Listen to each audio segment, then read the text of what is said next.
You're right. I'm not going to deny it. Yeah, if you don't even, you're not in touch with your flavors of Smarties. Why They taste? taste meat. They don't taste sweet. Well, did those taste the same as the little Oh, ones? I don't know. Or I'll find out. Yeah, I'll let you know. Well, good morning, everybody. Thank you for coming in early today at 10 o'clock for meeting. I appreciate it.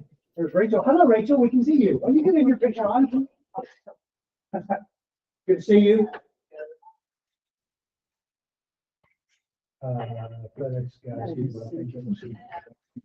Okay, today we're going to talk about core value number 3. We value people or principles over profits. So we make decisions based on our principles and serving our clients, not just maximizing profit.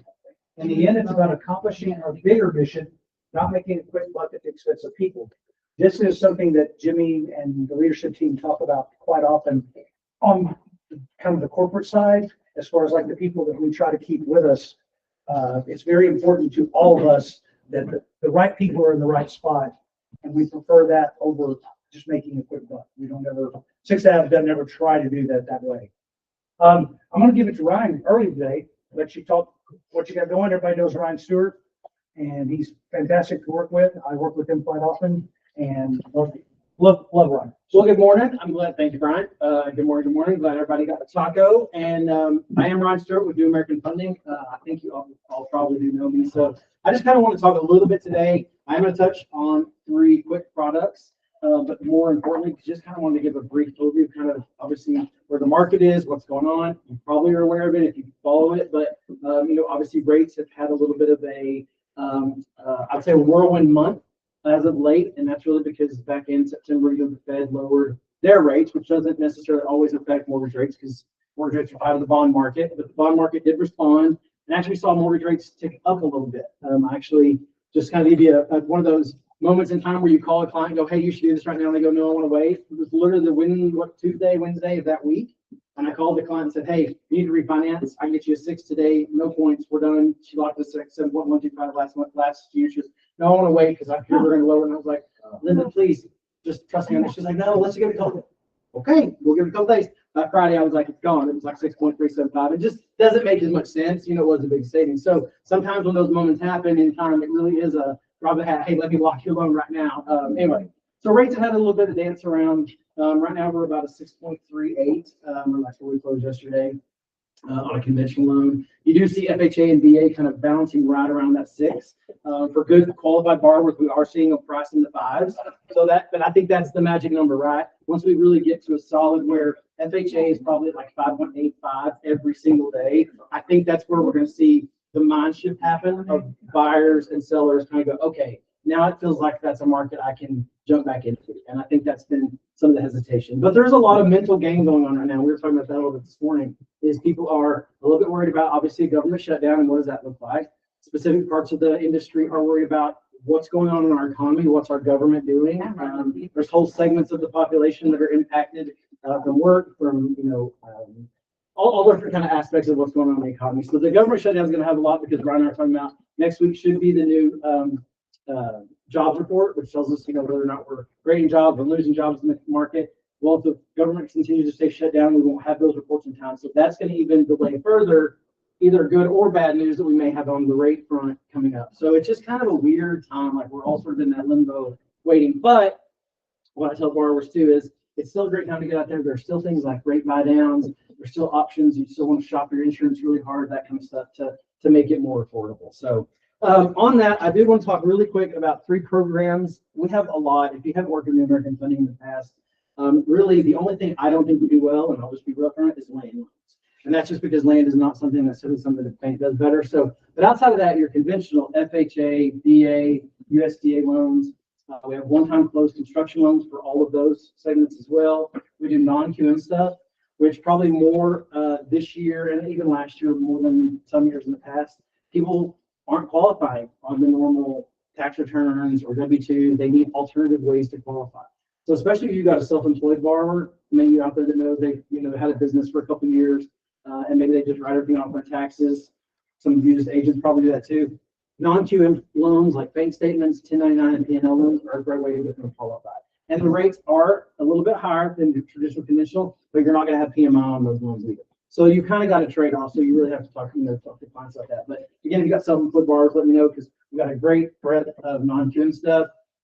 I'm going to leave you some information on our DPA programs. So NAF has a couple that are called our NAF Pathway and NAF 100. And those are our in-house DPA programs. We can actually give up to $8,000 for qualified borrowers. And these can be, in certain situations, can be actually combined with other DPA programs. So it's a great way that we can combine maybe with like TSHAC, TDHCACE, and stuff like that for borrowers. Because again, affordability, what do y'all think is still the number one? I was in a class last week with 15-ish home buyers. It was a home buying class I did with an agent of mine. What do y'all still think the biggest myth out there in the world is about buying a house? 20% down. 20% down. It is literally, I ask it all the time. And I am amazed. People still go, well, I have to have 20% down. No, you don't. No, you don't. You don't even necessarily have to have all 3% down of your own money. And that's probably one of the biggest hurdles. So if you're out there, you ever hear that, please, help me help you educate clients, because that is, I think, one of the big hurdles that people just struggle in, is they just think they can't do it. And when you start looking at a $500,000 house thinking I got to put 20% down, that's $100,000. No family of four putting their kids through school, paying groceries like they are now, are going, I have $100,000 to make my next year. No, probably not. I mean, that's just not reality. So these programs really are a great way to help borrowers. And a lot of times their rates are not that different than what you would see. And you're going to, it's just you're trading one for the other. And so you just have to kind of weigh that out with your options. But I'm going to leave some of that stuff too. And then the last thing I want to hit on before I talk about this last class is NAF cash. Which again, I know in this market, you've got houses that are sitting longer than you want as a listing agent, right? You've got sellers who are not willing to, whether they want to knock off the price or whatever the situation is, the house is just sitting a little bit longer in certain segments of the Metroplex are seeing that. Some things are still flying off the shelves and others just sitting. So if you do find yourself in that situation, you've got a borrower who needs to make an offer on their next house, but they don't want to do that contingent, or you have a seller that won't accept a contingent offer, we do have a cash program. So Bryan and I closed one ourselves, actually, and when you did great feedback, there were some things, because we have a whole team that really helps you through the loan as the lender and as the agent. It was a little, I wouldn't say cumbersome, but there was some duplication and some stuff, but we take that feedback, and I gave that to that entire team, and they streamlined that and revised that program. So we're constantly revising all of our loan program stuff from, our agent and our borrowers, feedback, because we want to improve. We do service about 94% of our loans. We are still privately held by Rick and Patty Arviello. So they started the company, they own the company, we're not privately held. And so that's a big thing too. So every month when borrowers get their mortgage statements, they see my lovely face. Once a quarter, we close the loan together, they see your face. That's sort of part of what we do too. But that's a little bit about NAF, all our programs. Again, obviously, I'd love to talk to you more about it. This is kind of a high level. But the biggest thing I want to talk about to really promote is the class that I have coming up, or we have coming up, that we're doing on the 22nd. It's from 12 to 2.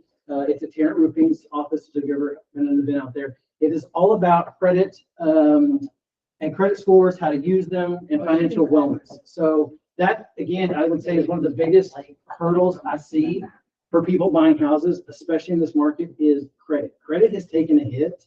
I'm sure there's statistics out there, and I'm sure you'll find the information. But I can tell you as a lender, just what I see in the last 18 months, credit scores in general have dropped. People are utilizing credit more. People have car payments that, in my opinion, should rival house payments in some ways. So it's a lot like the myth of being with 20% down. It's that same myth. People do not understand how to use credit. There's probably people in this room, and I could raise my hand probably 10 years ago before I got in lending and say the same thing. No one taught me how to use a credit score, what it's really about, what was really affected by it. That's what this class is. And even though your jobs are really to, get your client with a lender, get them pre-approved through me, that kind of thing, it still can help you help your clients, give them the right information, get them connected, and help you in your own personal wellness. So this is a great class. It's a 2-hour CE. We're providing lunch.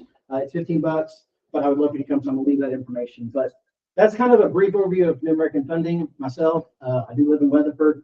Office right here in Malik Tower, and Tasha's brother also. So those are the 3 things. I know, right? I had it all going until then. No, he just wanted me after I disclosed that. So anyway, but that's everything about me. I have a question. Yes. Okay, on that part where you call all of your clients and be like, hey, you need to refinance, do you call all buyers that we already sent you?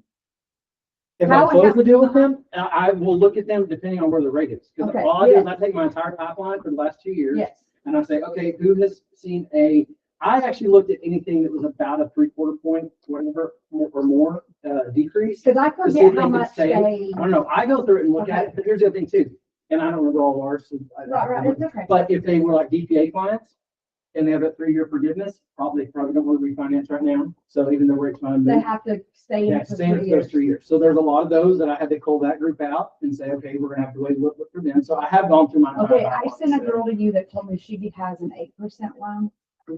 I don't know, Shelby something or another, got her on Okay. Facebook. Anyway, her husband's gonna call you today. I'll text you, but she says she has an 8% loan, so I think she must have gotten a down payment assistance. She either Maybe did that she got or stuck. not bought it. even. Or she bought in November of 2020. I did, I will did. say, I did. To VA. She did by November of 2020. Yeah. I did like a time or two somewhere. She wants to sell her house and she couldn't, and I said, you just need to call Ryan. Okay, so so you do, like, those little emails you send us that show stuff, do you send out to clients as well? Yes, So and they can actually kinda probably see give and you kinda- more Okay, because we have something called Bonzo, which is like my CRM. So there's campaigns going on for them and that kind of thing. But okay, if it's like a straight up, oh, you need to refi, that was me doing a spreadsheet, calling and texting my clients that day.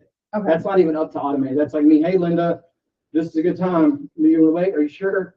Okay, sure you wait. Right. But that's how that conversation. But what I'm saying, once we give them to you, you watch that stuff for them? Yes, I do. Okay, good job. Cause I don't have no That's spreadsheet. why he gets to come. in. Now, that doesn't always mean that they're not gonna call me first and go, hey, I saw Yeah, no, this. that's fine Great, okay, too. let's do it, you know. I'm never but- gonna call them because I can't remember their rates. Okay, perfect. I have a question for you before he leaves. What about the NAF cash? Because I know y'all did one. So what's your feedback about it? Personally, it was a lot of paperwork involved at the time, because we were one of the first people, that was like the That first or was second probably one one of the first ones, yeah. that you had done.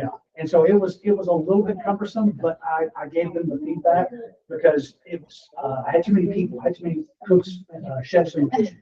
Okay. And there was too much information Oh, going back and forth. I was doing a lot of duplicate work. It was more work than I've done on a house in a long time. Right. But if they did the feedback that I gave them and just to streamline, even 10%, it would have been a whole lot easier. I have used a different program where I didn't have to do any of that, but honestly, the rate that they gave, what their plan is better than the other plan. Okay, Because they're so for leasing the house, client- the So for the lease. client, there's better terms. For the agent, there's more work. It's more work. It's a little bit, well, it was then. This was last This was probably spring. yeah, So we've done a six- lot of tweaking to that cash. 6 months. So Is that a Fed requirement? for No, you it's to an sign? internal, because it literally is, I mean, literally the name cash, and this is one of the things that made me laugh was, like, this is truly a cash program. So like, when we go to closing to buy your client's home that they're gonna buy on later, like our boss, Patty and Rick, literally are stroking the check for that house. So it's a. So it's a true, yeah, it's a true cash offer. what They're it is, buying it. yeah. So that's probably where some of that, there's just some, the contract has to be written for cash because again, Patty and Rick are buying it, the company, New American Funding's buying it. There's just some things, but we have done a lot of streamlining in that process. And myself alone, I think I've only been at NAF maybe 9 months when we did it too. So even myself, I've just It was a learning curve. exponentially grown. Anyway, so it's learning curve. But anyway, so it is a program, but again, we do it quite a bit now and people are using it because. It's a good program. It basically, they buy the property and then the client leases the new home from them. And there's a time period that we're gonna charge you this much money to lease the property.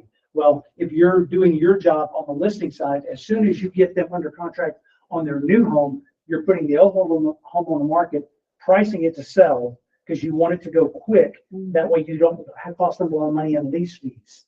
But it's a mindset. Ryan and I could walk you through it. We could do a 3-way phone call and Ryan can give you, hey, this is the lender perspective. I can say, hey, this is the agent perspective. These are the things you need to watch out for and think about as you move forward. So basically, it's just piggy bank for a house, and this is your piggy bank to buy the other. And then once you close, then your client buys the house back from that cash. So there's 2 contracts on the deal. The first contract, you're representing NAF cash, you're getting paid from the seller on that one. And then when you buy it from NAF cash, your client buys it from them, well, then there's not a transaction fee. There's not a Oh, the conversation. other house, the Yeah, new yeah, one. the new one, Yeah, yeah. gotcha. It's like, why am I buying it back?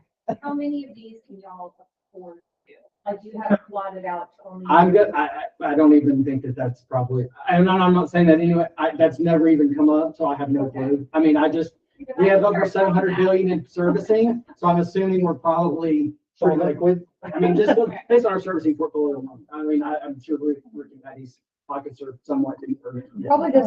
I've never had any brought a question like we need to limit how many we're offering or whatever. So I'm assuming it's.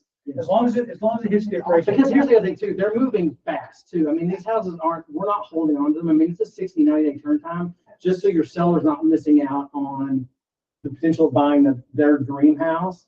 Or to your point, pricing it effectively and really working with them on that mindset of their holding costs versus getting out of it. You know that, okay, if you're paying taxes and insurance and mortgage every month versus this, you know, just all of those different aspects of it. So There's a lot of things that you need to consider from the agent perspective. and there is an agent course. Yeah. It's 1 hour. It's every single day. So if you're ever interested or even think, hey, I may want to do this, let me know and just go take the course when you have an hour at home on a Friday morning, take the CD and get it done. Because you do have to take that. And I will tell you, I've had an agent come to me the day that we had to make a cash offer. Well, that is not, I mean, I can do a lot of things in mortgage and I can do a lot of things moving. But to make that really happen in a short time frame without any of those pieces being there, it does make it a little bit challenging. So if you want to be there, you know, ahead of it, go ahead and take the course and get that. I have a question. Do you offer special programs for physicians? We don't have a specific physician's doctor loan. We don't. No. Honestly, typically that's one thing we don't have. We have a lot of great programs. We don't have a great doctor loan. I mean, that's really more of a bank thing. We've got DPA program stuff for nurses, that kind of stuff, EMS, first responders, but not specific for just physicians. So, okay, so really, essentially, it's the cost of the home, not really, you know, I think the design of physicians, doctors, loans. It is. It's really more the Focus on- cost because those are going to be more like lower down payment. They're not going to count student loans. That kind of stuff is typically what those are really for. And most Yeah, doctors are because buying jumbo and putting money Their down. physicians, their just doctor, depends. the only student loans are just as much as the house. Exactly. So, yeah, or more.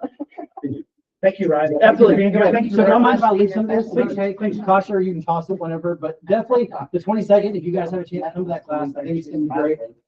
We'd love to see you. Thank you. Thank you for being a partner. See you soon. Okay, we have some headlines and then we have special guests, another special guest. So next week, we've got Deb McCandless with Super Home Warranty coming in. And we'll resume small steps, big results. And this will run from now to Christmas. So we're going to go week to week to week. We're going to hit all of the rest of small steps. Next, Realtor.com shows that next week, the 12th to the 18th is the best time. We're going to see another stat in a minute. Next week is the best time for buyers to buy. So if you've got, that's something you can do some video on, do some of the steps and small steps, big results, get the word out. Next week is the big one. Coming soon status. I'm going to hit that first, and we're going to get Kayla in here. So Patty asked about this morning in email. This should be on your MLS when you jump in. We talked about it a couple of weeks ago, but it's important to know. Coming soon is still available for 30 days, but used to, effective today, it's changed. What happened used to was you put a house in coming soon. When that 30 days expired, the house went to hold. Now it goes immediately to active automatically. That make sense? Okay. Showings are allowed during the coming soon status now. They were not before. They are now. So if you have a coming soon, you could just say, call agent in the listing and they can call you and you can set up the next. Correct. It's directly through the agent. Coming. Yeah, go ahead, Patty. So sorry, and I'm so sorry, I must have missed this when you previously did it. I guess I was asleep, but when it says their showings allowed is set to yes for active listings. So I just haven't done it yet. If you are coming soon and you're allowing listings, then doesn't it say showing instructions would need to be set to yes? Yes, if the seller is directing the showings being allowed during the coming soon period, the new field showing allowed is available to indicate the seller's wishes. Number four. And then they can go through our showing service, like they can go through Showing Time or Broker Bay to monitor those, right? I don't think so. I think it's through the agent directly, but I could be wrong on that. I haven't seen it yet. Okay. They just started it today, so I haven't seen the full workup of how they're going to do it. Okay. Does anybody see why this would be beneficial? Well, what they're trying to do is they're trying to offset the private listing thing that one of the other big national companies is doing. And so this is workarounds for that. And that's why they're doing this, is they're trying to find a mid-ground between what MLS rules have been and what one of the big companies would really like to occur. Okay, understood. Thank you. DOM does not count, does not start during coming soon. So then you're gonna wanna put every single one. That's So coming. basically, this is what we're gonna do. Well, but it Good. won't, but it won't email out to people It though. won't, It won't email out to Black. So it'll be, so You're just agent. basically, we're going back to the Stone Yes. Ages Like, on my or subject, the I didn't internet where you try to sell an inner office and then took it out. well, if you put it in coming soon, it's in MLS, But it's not. Right. but it's not propagating to Zillow, to Realtor.com. You know, back in the day when it used to be like an inner office thing. that Yeah. they're- Okay, Search set up. so let me back up one before Kayla walks in. I think that's it right now. The coming soon status was the announcement, and that's it. Kayla, did you want me to get that other thing you sent me the other day, or you got something different? Just the link. The link? Yeah, I just want to make sure there's no mouse in the. Yeah, Yeah, that's hilarious, by the way. I loved it. Thank you. yeah, she thought that was Did you see the really fun. video that? Everyone thought it was really funny. I don't know, Wasn't it's just me. a contact tag that like it'll be in. Right. I just love Brian and Jimmy like scoot the trash can through the door. I mean, I did tell Brian instead of what I was gonna show you, I could just screen mirror and we can watch the prank today. I think but- we need to do that. 6, 7, 8, and 7. Okay. Okay, here we go. She said, please hold. I didn't see it. I don't know what y'all were talking about. Yeah, it was I rather just can't believe humorous. y'all fell for it. Well, they made this Like there was big, no like scratching or. oh, no, they made a huge sound before they started the video, and this, I mean, it sounded like they tore that room down. And then they started screaming and. You don't need to narrate, we're gonna watch. Well, you can't see it on, okay, that's fine. I can't present What that. she just. She's So, like, well, people online, sorry, you just have to watch it from here. oh, that's my cat.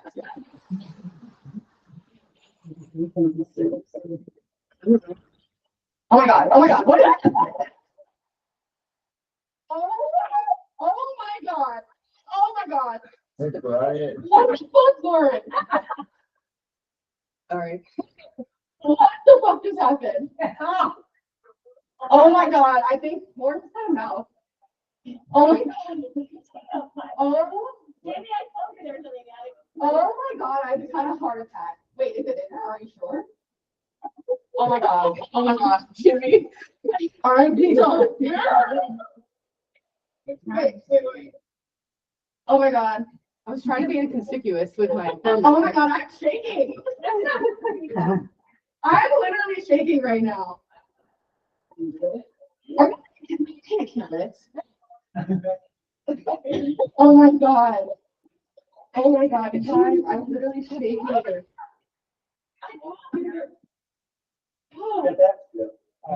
Oh my God. I'm like watching this, like waiting for it to come out.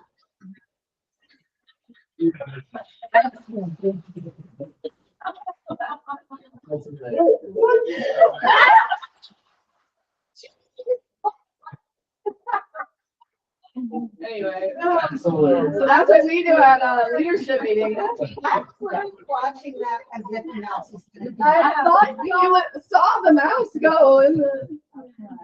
Anyway, so that's what we do on Tuesdays, if you're curious. Okay, so the past couple of times I visited, we talked about all the services that we offer, and then we looked at a specific project, a new build project that we are currently permitting.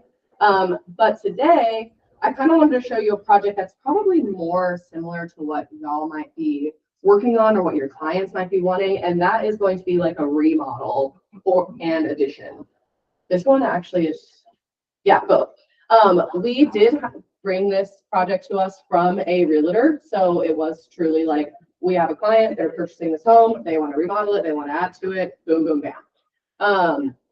So today, we're going to look at the drawings for this project. And then next time we'll look at the design, same thing that we did for the last project. So if you'll go to, you can go to items for permit. See where, I'm from. Yes, sir. And you can open this one, The bottom one? revision 1.6. Yeah. Thank you. So this is an example of one of our design deliverables. This is my design deliverable, actually. And this is what we will give the client at the end of our project. And this is for any project that has floor plans involved. Yes? What does that mean? Is that an echo? Janet, can you mute? Thank you. Oh, okay. I was like, someone had a question. And so just to kind of like run us through this, we'll go down to, this is our existing site plan. So this is what the house looks like when the clients purchased it. The next is just going to be kind of what we're doing to it. So this is the proposed site plan. So you can see between that first one and the bottom one, you see there's nothing up in that top corner. Now there's a whole behemoth up in there. We have our existing plan. That's just kind of like what it looks like as is. We've got our demo plan where we call out like everything that is going to be removed or moving. And then we have our new construction plan, which shows the actual plan, what we have designed throughout that whole process. If you guys remember, our design process is quite lengthy. We go very, very in depth. We make sure we hit all of our P's and Q's. So this is after our kickoff meeting, after our option set, after all of our revisions, after our final design meeting. This is what we've come up with. I don't remember the exact square footage we added on, but I think it was something like 1,600 or so. It basically added a whole house to this house. Obviously, we had to do a new roof plan because we changed the roof and we've kind of edited it to fit this addition. I also do all of the electrical plans. So anywhere there's a can light, a sconce, a pendant, an outlet, you name it, it all gets thoughtfully like designed and put on here. We have a plumbing plan, which shows all of the plumbing drops for all of the sinks, the toilets, the showers, the tubs, fridges, everything. This is an HVAC plan, and it is clearly empty because I am not an HVAC technician and I do not know how to do that. Our exterior elevation. So just to like kind of give you a visual of this, this is all existing on the front, except for those three dormers right there. Got little legs and little arms. I'm trying to pull that over. Okay. So that's like kind of what it looked like before, minus those dormers at the top. These are the dormers. And then at the back, this is all existing, but this guy right here is what's new. If you'll scroll to the next page, you can also see all of that is new. And then this is all existing, and this is new. So we really did like elongate this as much as we could. And all of that addition space is essentially a hallway, a pool bath, a mud room, laundry room, and a primary suite. That is gigantic, in my opinion. So yeah, so then we also have our interior elevations. These are for any type of cabinetry, any type of wall details. So if there's like picture molding or board and batten or whatever on the wall cabinets, I will elevate them so that our team can build them properly. So we have that for the whole project. There's quite a few, as you can see, because it's a big boy. Closets and things like that all get elevated as well. And then our 3D views of the space. So like I said, for this project, we completely remodeled the existing house as well as did the addition. So we touched every single thing in this house, from the floor to the trim to the baseboards and the ceilings, like everything you could think of. We talked through with our client. We created the document for. Obviously, we have our finished schedule and design boards too, which we'll look at the next time. But this is essentially what I think is probably more common with what you guys would see. Like people coming in, great, I love this house, I want to remodel it. That's typically what happens, unless you're like found the sweet spot and there's nothing you need to do to this. So how big was it before they added on the 1,600? Will you go to the second page? I'm sorry, the third page, this one on there. And will you zoom in on lot coverage? It might be a little fuzzy because it's not downloaded, but okay.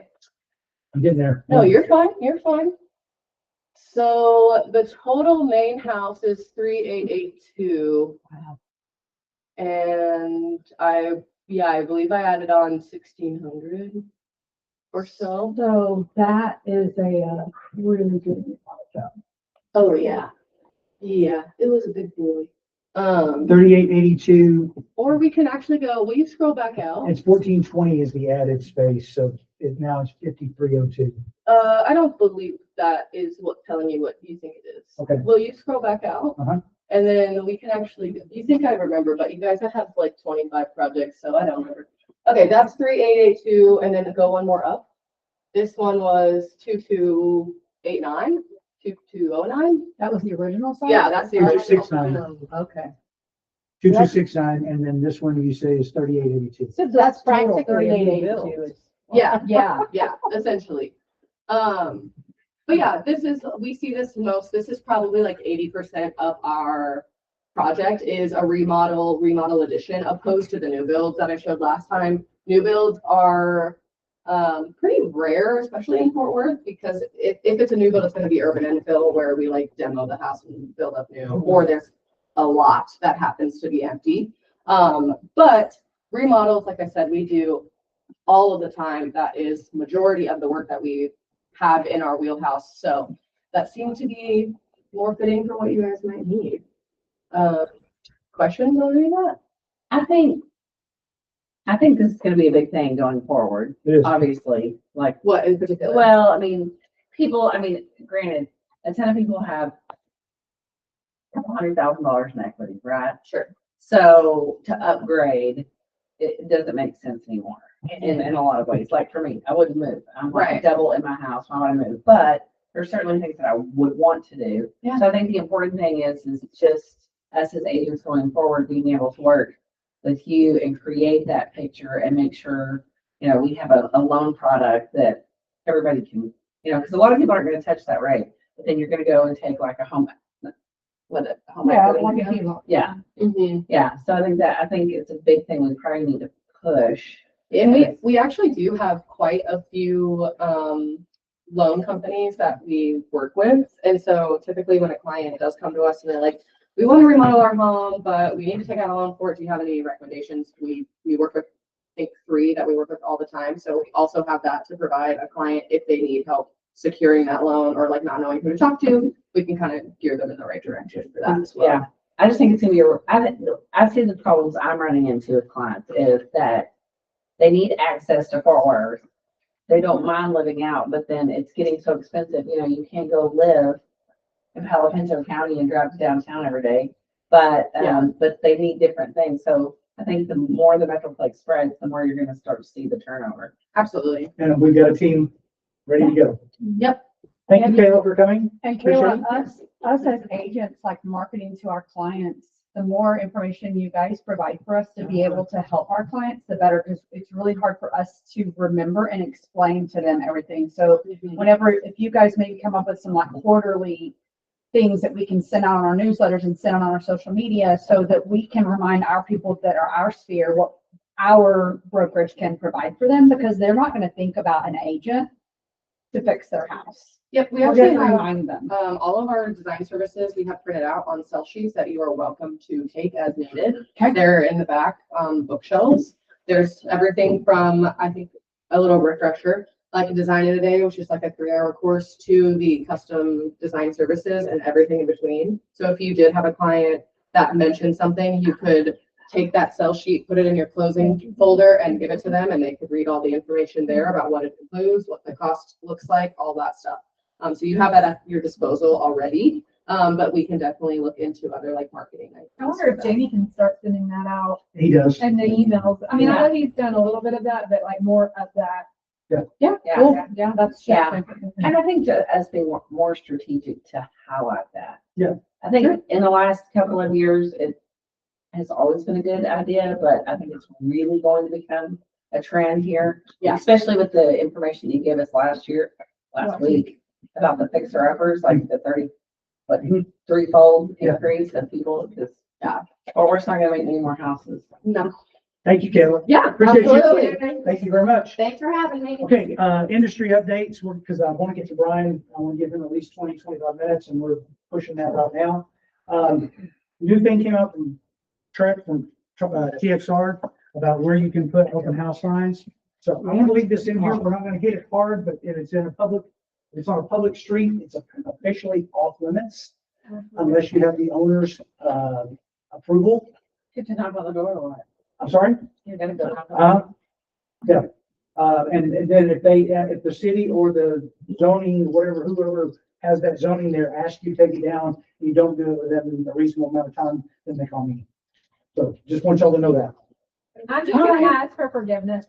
I understand, I'm kind of the same way. I'm gonna come up with the Bryan. I was hoping Kristen would be here today because Kristen, she does a lot of apartment stuff. This is a senior living place called the State over here in Fort I Worth. want to go there. They're offering a $5,000 realtor bonus for any referrals to the state that closes by December the 31st. Museum. This is Jane Gilbert's information. She reached out to me and asked if I would share that. And I said, sure, that's it. So that'll be in your notes. Here's the industry. We're going to get the real quick market update so we can get to Bryan. More homes are hitting the market. Reports show inventory levels rising, giving buyers more choices, helping ease pressure on prices. Mortgage rates still in the 6% rate. More brokerages are starting to use AI tools for marketing, pricing, client follow-up, helping agents work smarter and faster. I'm trying to come up with ways to help you guys do that with AI as well, but that's a longer process for my old brain. Get off my lawn guy. So I'm working on it. Market's opening up again, more homes, steady rates, better tools. I mean, the fall is a great time for agents to connect with buyers and grow their business. National, pending sales are up 4% in August. That's 4% year over year. Gains all across the U.S. Well, coming out of what we saw in June and July, anything was probably an improvement. Home prices, case-shiller growth slowed to 1.7 year over year, the slowest in 2 years, signaling a more balanced market. Monthly payments fell for the fourth straight month. Easy price growth is helping buyers. Market's cooling, and a healthier balance. Sales rising, pricing stabilizing, and affordability improving. Last week, stocks hit record highs as traders looked past the government shutdown and bet on Fed rate cuts. I don't know if you saw that, but when the government shut down, rates actually went down a little bit. Back up now, but we'll talk about that in a second. ADP reported 32,000 private jobs, reinforcing expectations for another Fed cut to support the labor market. However, we don't have an operating government right now, so there's not going to be a jobs report. 32 private jobs cut or added? Negative 32,000. Oh, that's negative, sorry. Yeah. Consumer confidence dipped, but job openings rose to 7.2 million, and the services sector kept expanding. Investors ignored political noise. Markets are thriving on Fed optimism. This was Monday. Please bear with me. We're going to get there. This week's forecast, we're going to watch the MBA data because that'll actually tell us a lot more. The Mortgage Bankers Association, what they get on refinance applications and new applications. That'll be a really good telltale sign for next week. The minutes, maybe we'll go clues about the future rate cuts through the year end. October sentiment is expected to hold steady at moderate levels. The Fed's next moves are in focus. Consumer confidence is holding firm because they're not getting more excited. That's what that really means. This local market update, the median home price fell 2.3% year over year to $387,600, while active listings jumped 22.4%, pushing inventory to 4.7 months. It's good for buyers because they have more choice. Sellers slashing prices. Over 11,000 listings have price cuts in a recent week, clearly showing seller adjustment and buyer caution. Actually, this is stats week, so we're going to see that slide in just a second. Mortgage rates are still near 11-month lows in the Metroplex. Buyers are gaining the upper hand in DFW, more choices, more discounts, and better rates, shifting balance. Last week, somebody had commented they really enjoyed the Johnson County numbers, so I have added those. This will be the new format going forward, and I've color-coded them so that Clarissa can actually pay attention and see them. So you'll see that in Dallas and all the counties, it's a mixed bag. I'm still highlighting the number of buildings and the number of builders and how big a percentage of the market they make up. Because I think that's really important to watch. Wise County is -9? Yes, because they only have 578 active listings and they were at 631, so they lost 60. Oh, That's like 10% of the yeah, market. okay, so Yeah. proportionality. And yes, I got you. but they have 159 builders, which is 28%, 27.5% of the market in Wise County. I just thought these are interesting. We saw 13.79% of the 6 counties reduced. So we're still seeing those same numbers across the bottom. You'll also notice the number of active listings actually dropped about 700 from 2 weeks ago. So listings are holding steady. That's what we would say. because 47.6, 47.7, and 47, yeah, that's okay. Yeah. 700 houses in 2 weeks, not bad. Here is versus view for the counties, just so you can get a real quick glimpse of what your market is. Looking at the price decreases, that's still the biggest, what do you call that? Temperature gauge or thermometer. Barometer. Yeah, but that's the biggest thing that's going on. Although you will see, the full DFW MLS, we had 3,357 new listings come on the market in the last 7 days. So there is some absorption going on there. It's not as much though, because they only closed 2732. So we still gained, what was that, 600? We still gained 600 houses in a week. Here's the rate watch. Rate Creek, the average 30-year mortgage climbed to 6.34%. It's up again since this came out, sorry. Marking the second straight weekly increase. Recent cuts have occurred. The chairman reaffirmed a cautious stance, keeping markets alert to any hawkish tilt. Refinance surge persists. A lot of people refinancing like Ryan was talking about. Rates may be trending upward again, but steady demand, especially in refinancing, suggests locking now could still pay off if rates resume their climb. Here's today's rates. 30-year conventional is at 6.38%. The 30-year FHA is at 6.08, which is not that much. It's only up 0.03 from last week. So that's not terrible. And the FHA is holding steady. It was 6.37, excuse me. Conventional held steady, 6.37 to 6.38. Same thing. I mean, we're talking about dollars, cents. Freddie Mac reported the national average 30-year fixed mortgage rate edged up again, but remains below its 52-week average. 2 business tips. Successful people are motivated by more than the desire to make money. They're driven by purpose. Purpose aligns your business with what you're passionate about. It gives meaning to your work. It sustains you in tough times. Your business becomes more than doing transactions. It becomes a mission. And I think that that's what all of us are on the mission to do, is to serve our clients. Especially if we've served them before, serving them again makes it easier. They already know you, they already trust you. That's what small steps, big results is all about. Realtor.com says now is the best time to buy a home. Mid-October, buyers across much of the country may finally find a combination of inventory, pricing, and negotiating power they've been waiting for, which is why the 12th to the 18th is the best week to buy a house, according to Realtor.com. So if you got the buyers out there, get them off the fence. I'm showing houses, I'm showing 22 houses this week. So one buyer. Get out there and get it with it. Ryan, you're up, brother. I'm going to switch over real quick to the different PowerPoint here, and if you guys will bear with me just a second while I make that adjustment. Brian's going to cover the new report that's coming out. It's already started, but technically, right.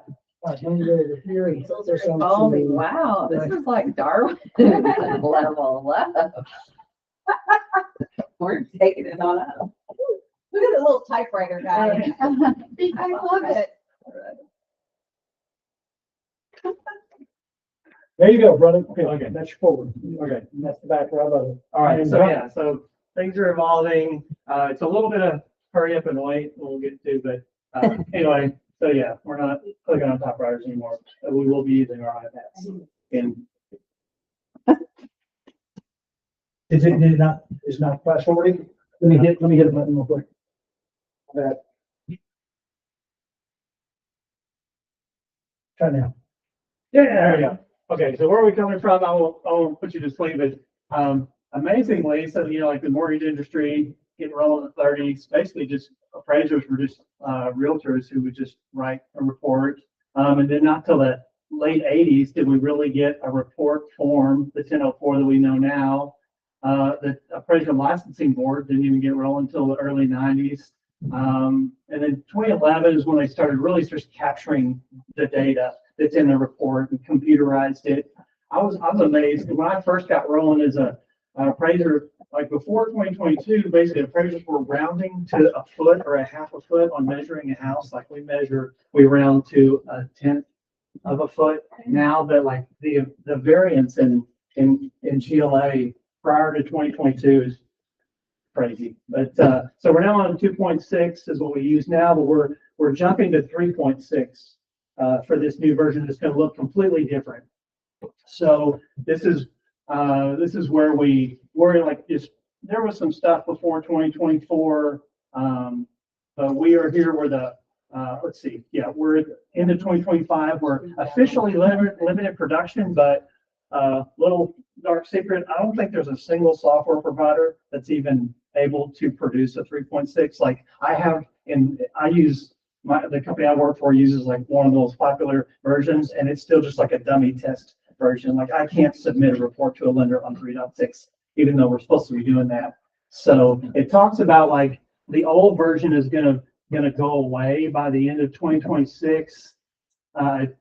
It's all great. We got to get the computer program to do it, but officially, yeah, starting in 2027 would be only this new version. We'll see if that happens. So what can we expect from the new report? It's definitely going to be used. We'll use the word report. A lot of times they call it a form. Now like it's 1004 or whatever. It's just and the beauty you think about even the reports that I send out or I see others where you just see these 5-10 pages of addendum at the end. It's just just trying to protect ourselves from lenders. That stuff's going away. We don't even do that. I was gonna say, is it gonna be easier to read? So much easier. Yeah. And all information pertaining to a particular aspect will now all be in the same place. Much more consolidated information. The text fields there's a lot more room. Or now, if I go beyond 15 characters, then I got to send it to the addendum. Well, now like all the text fields actually will change shape based on how many letters I need to put in and what right now we have just like a quality rating, a condition rating. The future one is going to have interior quality and condition, exterior quality and condition. It might, if you have a workshop, it's going to be quality and condition. All that kind of stuff. They're getting quality and condition all over the place. Some new information we're going to be talking will be included in reports is this front door elevation. Like this house, I would put like it's 3 foot, above ground level. I think it really has to do with houses that are like down below ground level, where they maybe have flooding issues when it rains, and people are starting to consider that data long term. So that would be negative. That would be a negative thing. Like where this is fine, it's not a safety thing. It's just something that Fannie Mae's paying attention to. But I mean, they're gonna show it as a negative feet or inches or. Correct. Okay. Correct. Yeah, it'll be a positive or a negative or a zero. Okay. And we'll also start putting in whether the property has broadband internet, like you have electric, gas, sewer, well, broadband internet. Huh. That's interesting. Okay, so we say when you get a report, all you really care about is 2 things, right? Number 1 is Value. what's the value? What's in Subject to. right? Subject to. Okay, so wouldn't it be wonderful if there was a cover page that just told you that? Yes. So Oh, like this a is summary? This is what For real? what the new reports are going to look like. Okay. It's like a document made on a date that starts with a 2 instead of a 20 instead of a 19. But Yeah. so you just have the address and right up front, opinion of market value, whatever. And I just picked I had to throw in some pictures, so I picked a little house that's near and dear to all of us. Contract price. And so this is the top half of the page. And then the bottom half of the first page, this apparent defects, damages, deficiency. And I'm just throwing in stuff so it pulls up because another great thing about this is just almost everything is just drop-down menus. It's not going to be, well, this appraiser uses, 2 sentences to say it. This appraiser uses 4 paragraphs to say it. Yeah. It's all just drop-down menus. And so I just threw some stuff out like whatever, about the dwelling. And so it talks about, does it need a repair? Maybe it just needs an inspection, or it could be nothing. And then there would be cost to cure. And this is all on the front page. If it's subject to, all this information is going to be right there. You don't have to go searching for it. No mystery. And so I think that's really cool. Yeah. Side info. Moving on down, there's a little more information about where we can have, information about view. Is it a neutral thing, or do we have golf course view? and more specific data about any negative features or marketability. And again, this is all just kind of, I think it's a little bit of Big Brother, just capturing a whole lot more data. But it's still, it's also, it's as you can see, it's much easier to consume. Just a non-appraiser, just like give me the information and let it be clear. So we've got, yeah, so this is what we're talking about. So like exterior, it's going to have pictures, as many pictures as I needed for the exterior. All that information is going to be right there. It's not like you have like the 3 pages of data and then 4 pages of photos on down. It's going to be, okay, let's talk exterior. It's going to have all the stuff. Here's that front door elevation. And I think it was a drop down of a range is what I had to do on that year build. And then it talks about, yeah, then you have your quality and condition for exterior.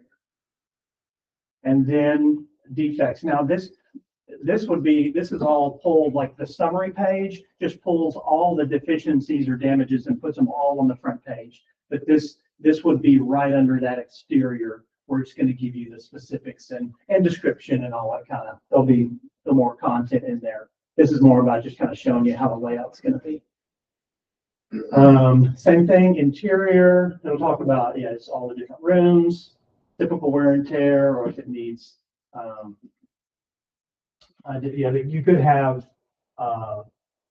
yeah, functional obsolescence or anything like that. Like there's opportunities to provide specific feedback on here on the interior. And I just put some, just random, whatever, just like flooring in the kitchen.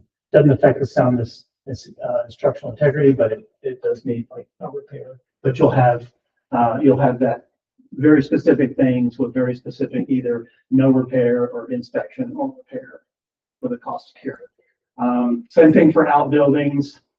ADUs go under outbuildings? That'll be yes, that'll be a separate. It'll count as an out. Anything that's beyond the main structure will be called an outbuilding, whether it's a shed or a workshop or a pool house or an ADU. There's a lot more specific information in an ADU, but they'll all be called. The primary structures are going to be called units. If it's a duplex, there's 2 units, but even a single family home, we're going to say it's 1 unit, or we only use that word unit like now with like duplexes, garage. Same thing. You could have if there was any deficiencies or damages, you could have that in there. Property amenities. So yeah, so same thing. We went over, yeah, outdoor patio, in-ground pool, and then I just have one of each where, yeah, something, let's say something was up with the pool, and so it needs to have an inspection. Or outdoor kitchen is awesome, no repairs. A patio, something is wrong with that, and it needs a repair. But it's just trying to be as clear as possible on that. Okay. So are all the recommendations going to be required, like lender required repairs? This one, it's coming across as a little excessive just because I wanted to show you the options. Yeah, but it would only, whatever comes up on that summary page on the first would be, and it's going to be pretty much the same. Okay. I think it's going to be more time intensive to fill this form out, right? But it's still it's the same expectations as far as a FHA buyer or conventional buyer. It's just the way it's being presented. Pretty straightforward. The grid's going to pretty much look the same. Is the font going to be bigger? It's a pretty legible document. I just, I can't choose. We can't choose the font or the font. It's just so small. Well, I would say, No, I mean the document, the report that I got for an inspection, an appraisal report. Oh, it's so small. yeah, it'll still be, it's going to be. Wow. Yeah, but there's It's a gonna be a little- lot less words is what you're Right. getting at. Yeah, it's So, just yeah. data, right. Well, and I think More the way like a it- spreadsheet. look. Yeah. Yeah, And and you way can see how this has organized. got the exterior quality and condition, interior quality and condition, and then overall quality and condition. I think it's really good. And then very specific documentation as far as the revision. Normally, like revision stuff is just like an extra addendum down at the bottom. You're just not talking about whatever. And then same thing, even a consideration of value might just be an addendum down there at the bottom. But this will be, it's at the end of the report, but I think it's just more clear and consistent from report to report. Every report is going to look so much more similar compared to getting reports from different firms. It's just a few random things. I'm not even going to be just always just whether it's a buyer or a seller, just thinking about, you know, the condition expectations for a particular property. Is it a cash buyer or conventional, or do you think the house is your buyer looking? Is your buyer FHA? So we got to look at a house with a FHA lens. Just to set yourself up for success. FHA, like the big words for FHA are: is it safe? Is it structurally sound? And is it secure? When you're just looking at a house and you got FHA buyer, just remember those words and just look at the house and just use those 3 words. And if they all say yes, you should be in pretty good shape. Handrails, sometimes they'll come up like if it's 4 steps or more. If it's only 3 steps, it does not need a handrail. And then if it's only like 30 inches. From 0 to 30 inches, if it's a porch, like I had a, I don't know, some old built in the 20s out in Eastland or something, and it's not beautiful covered porch. It doesn't have a railing around it, so it's on in the. We got a revision back. Does it need a railing around? It's not a handrail, but still a railing around. But no, it was not more than 30 inches above the ground, so technically it didn't have to have one. Man, just how many times do I feel bad, like, and if I don't call this, like as a appraiser, if I don't call it out, then I just get in trouble from the lender and they do a revision. So like your appraisers are kind of like the bad guys, but we get in trouble if we don't call it out. But the pressure release valve, you know, on top of the water heater, just double checking that. If the pan needs to, there needs to be a pan. Again, that's one of the FHA thing, but still just kind of keep an eye on it and just know your audience, smoke detectors. Yeah, non-ANSI, if anything, especially if you've got houses that have been redone and if the ceiling is not more than, if some point at the tip of the ceiling has to be at least 7 feet or more, or it doesn't count as GLA. I'm trying to burn through that. And this is like, I have a tremendous amount of respect for everybody. I'm not even beginning to tell anybody how do we all do this kind of stuff. And I'm not going to tell you how to do it, but this is kind of what I tell, and it's mainly about the 3rd thing. But you know, obviously, I'm gonna talk to my it's about a seller, I guess, about, you know, just a general range of the neighborhood. What are the active listings that might tell you, you know, are prices going up or prices going down? But I would encourage you to think about even just the basics. Make sure when you pull sales for a CMA. Have you bracketed GLA, age? Are you matching bed bath count? And is it similar quality, site size, exterior features, all those things? Because that's what an appraiser is going to have to do. And if you can't do that with your comps, keep looking.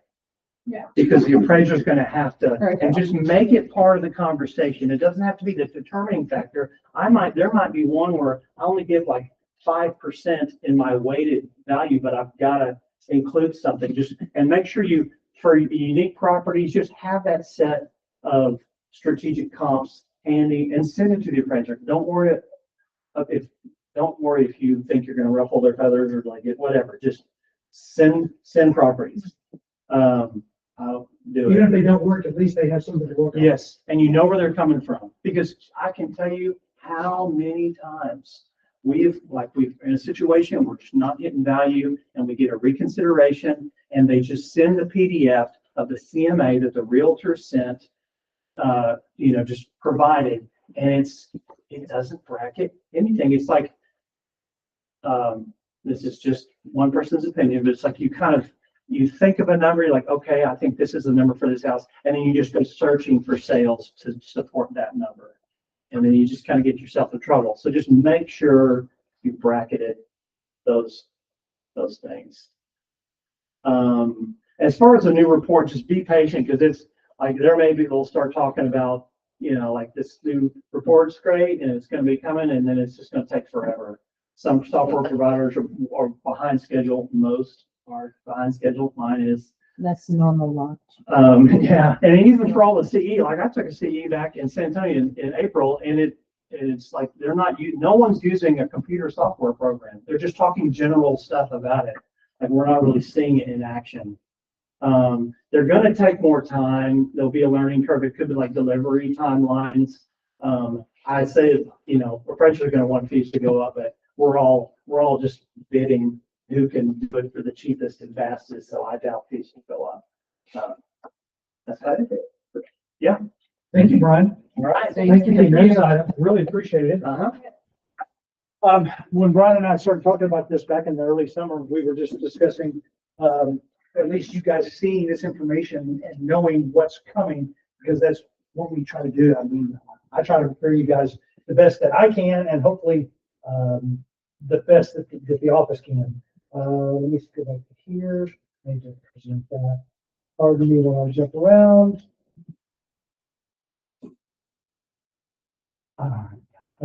So this was Brian's, this is how yours translated when it's sent to me.